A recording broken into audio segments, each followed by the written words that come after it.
Hello friends, today we are going to install Docker on Linux, Red Hat Linux. Actually, I got a distribution from Oracle Linux Enterprise. So let us get started. We will be installing it on a VM, and we will be accessing it through one Windows machine. So I will be on my jump server where we will be accessing it through PuTTY. So let us get started, and we will install step by step, and I will give you the file, the commands in the description. So let us get started. This is my one you seeing is that I got the steps already compiled up for you. So what will I do is I will be installing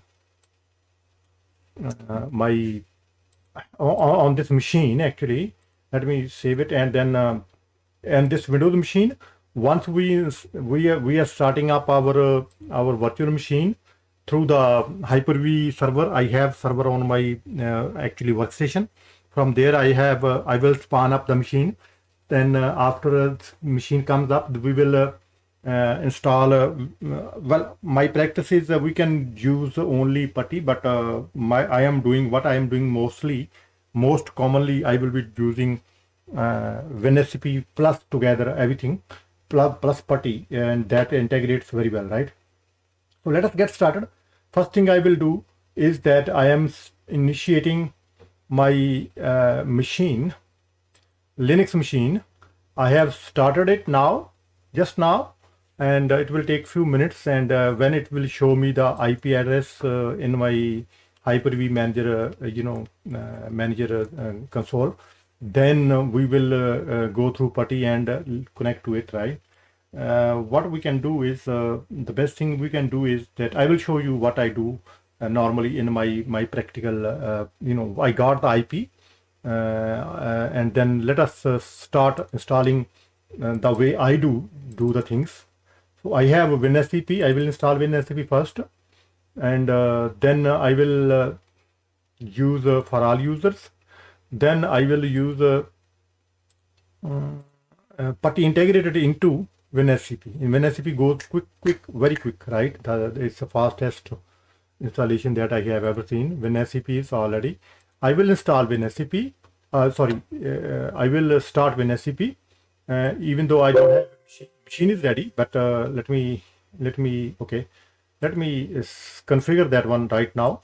My machine IP is 197.168.7.17, and username is root,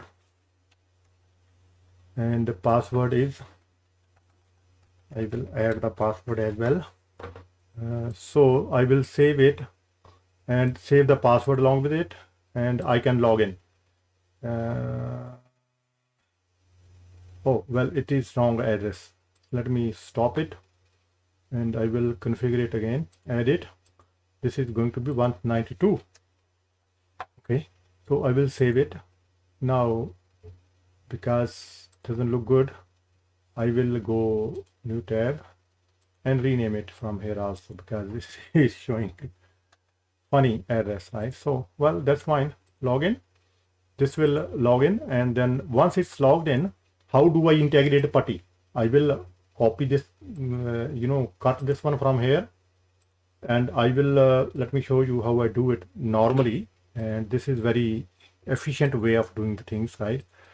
So when we go to program file 86, here I create one folder, which is PuTTY, PUTTY, and this one I place it here, paste it here, and once I start it, open it, and I will configure the default settings, right? So configuring default settings, I will go for 120, and then I go for 32 here. 32, this is the way I do. You can do your own choice, right? Change my fonts to 14. I like it, and that is very comfortable for anybody who is looking over my shoulder.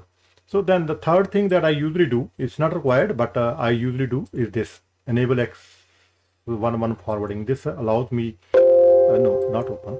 Oh, sorry, I did wasted it, right? So let me go back again. Now install, start, and same thing with the window 128, 120, and 32,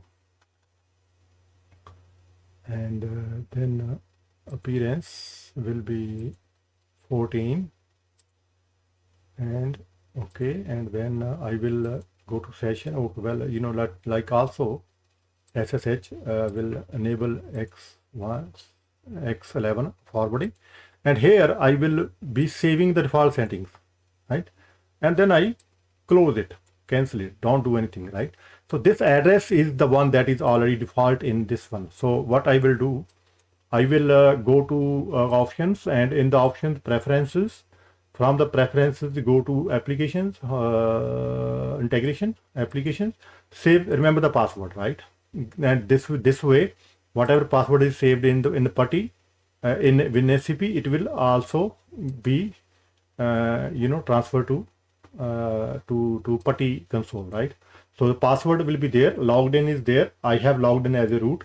So now we will because we have already installed, we will delete this installation file, remove it from the machine. So now I will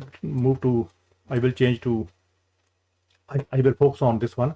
So what we are doing, this is a repository for installing Docker. See, this is a download docker.com.linux central CentOS Docker community edition repository, right? So this first command will download and install the repository in our repo file will be installed. So this has been added now. Now you see there is a query here. Now just remember it, or you will need if you are on different version, you will have to use the different query, right? Because if you are in Ubuntu or somewhere else, you need to find out that one, what are relevant commands, or otherwise in next tutorials I can do that one for you. So yeah, for that one, give me a comment in my comment section so that I can prepare something for you, right? So this one is, we have seen that what is installed is Podman and the build AH and Podman. I am going to remove them. I do not like the one that come in with the default installed within along with the OLE. OLE is Oracle Linux Enterprise. That I do not like, because the reason being that they have their own pointer set up to their own repository, but my login is on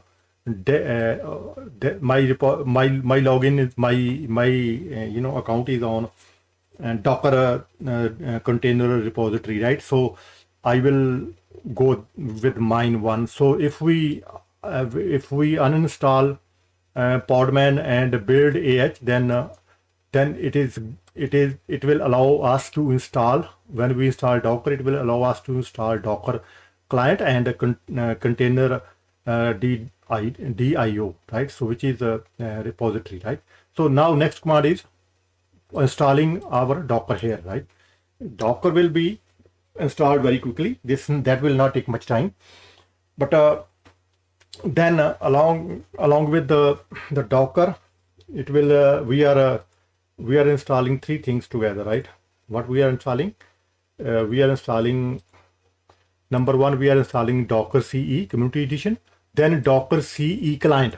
This Docker CE client is the one that will allow us to connect to our repository to download the images, right? It's like a client. And then container DIO. This is on Docker Hub.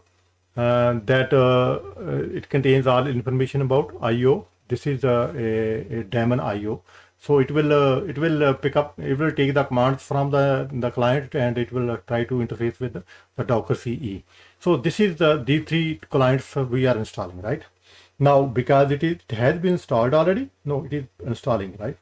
Once it is installed, then it is very quick, because we are already on the command line, and Docker is going to be available immediately after this installation. You do not need to restart anything. we are only testing. We are not going to, we are not going to, prepare any application right now. We are not going to prepare any commands now. We are not going to learn anything more than that, more than installation. So within a few minutes, right, like we are almost done. So once it's complete, then there are only one command, which is login. Login will confirm that I can log in into my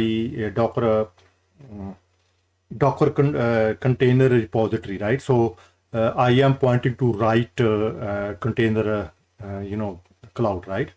But after that, I will be testing that whether or not the container is downloaded and runs sufficiently. That is the test section. Now installation is complete. It's 4-step only, right? Installation is complete. Now test section. In the test section, first command that I will be using, that will confirm me that I am able to log in. So my user ID is astgale docker, right? And then my password is available. I can try this one. If succeeds, yeah, the login password will be stored unencrypted, right? So password and login succeeded, right? So login already succeeded. So we are good with the login. So this command, this first test has been passed. Now we will run the hello world container. Hello world container is not locally available. It will be downloaded. And docker run hello world. Cannot connect to a Docker domain at SOC. This Docker domain is, what is happening? This should be good because I am already logged in. Let me try to open another window. If that gives something strange, but no, it should not be any problem. I don't know why it is that Docker run hello world. Why not? This was tested on my Unix. Oh, maybe the setting is somehow went wrong. Container IO is installed and Docker C is installed and CEI is installed. No problem.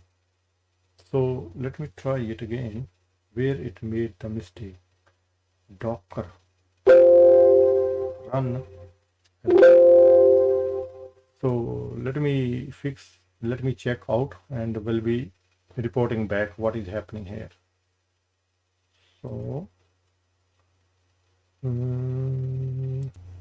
so actually I'm not clear about the issue that had happened here, but I have rebooted the machine. Let us try to check. The login is succeeded already after a reboot, and I am going to do docker run hello world WORLD, right? Hello world. Let us see, but cannot connect to a Docker domain at Unix var SOC. Is the Docker daemon running? Oh, let me see if Docker daemon is not running. I have not seen this one before. So service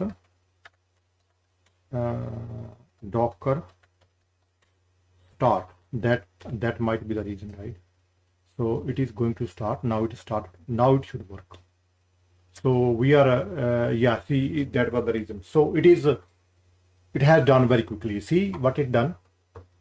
As I was mentioning that this command is for confirmation, Docker run hello world, and this one it was complaining about the Docker cannot connect. So maybe the daemon is running, right? It was asking, is the Docker daemon running? Daemon means service in Linux, right? So now we have run the command Docker run hello world, and it cannot find local image, right? So that is fine. We already knew that, and the latest one is from the library hello world, and that one pull completed. The digest is this one, and then this one is hello world. It worked well.